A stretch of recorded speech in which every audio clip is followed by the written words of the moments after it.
ডিম কষা এইভাবে একবার বানিয়ে খেলে মাছ মাংস ভুলে যাবে। ভাত, ফ্রায়েড রাইস, পরোটা সব কিছুর সাথে দুর্দান্ত লাগবে।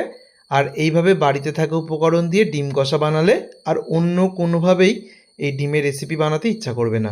রেসিপির জন্য এখানে আমি 5টা ডিম সিদ্ধ করে খোসা ছাড়িয়ে নিয়েছি।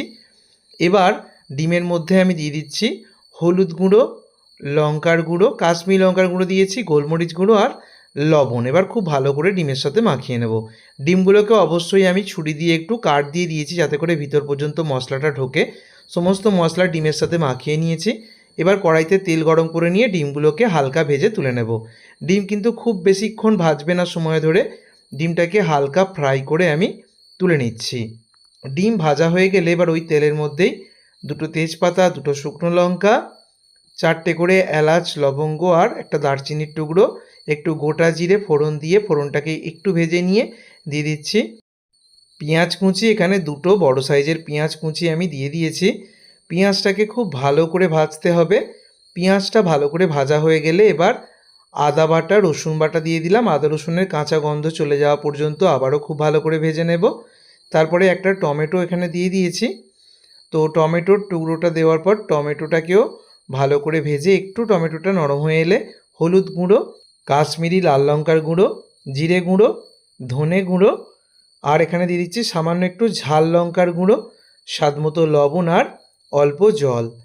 এবার মশলাটাকে খুব ভালো করে কষিয়ে নিতে হবে। এই রেসিপিতে মশলা কষানো যত সুন্দর হবে আর পেঁয়াজটাকে একদম গলিয়ে ফেলতে হবে। সামান্য একটু চিনি দিয়ে দিয়েছি, কালারটাও সুন্দর হবে আর লবণ চিনির ব্যালেন্সটাও খুব ভালো হবে। অল্প জল দিয়ে আবারও খুব ভালো করে মশলাটাকে কষাবো। খুব ভালো করে কষানো হয়ে গেলে এবার গরম জলের ব্যবহার করছি। গরম জল দিয়ে খুব ভালো করে নেড়েচেড়ে নিয়ে এটা যখন ফুটে উঠবে তখনই আমি দিয়ে দিচ্ছি আগে থেকে ভেজে রাখা ডিমগুলো। ডিমটা দেওয়ার পর মিনিট 5 মতো আমি রান্না করব। খুব বেশিক্ষণ সময় ধরে রান্না করারও প্রয়োজন নেই। তো দেখো গ্রেভিটা ঘন হয়ে আসছে। মিনিট 5 পর আমি তোমাদেরকে দেখাচ্ছি আর কতটা সুন্দর কালার চলে এসছে, দেখতে কত সুন্দর হয়েছে। ঝাল বুঝে কাঁচা লঙ্কা এখানে কুচি দিয়ে দিয়েছি, ধনেপাতা কুচি দিয়ে দিলাম আর একটু গরম মশলার গুঁড়ো বা এক কারি মশলা শেষে দিয়ে দেবে। এবারে খুব ভালো করে একবার নেড়ে চেড়ে নিয়ে মিনিট খানেক আর আমি রাখবো, তারপরে আমি গ্যাস অফ করে দেবো। কতটা সুন্দর দেখতে হয়েছে দেখে আশা করছি বুঝতে পারছো।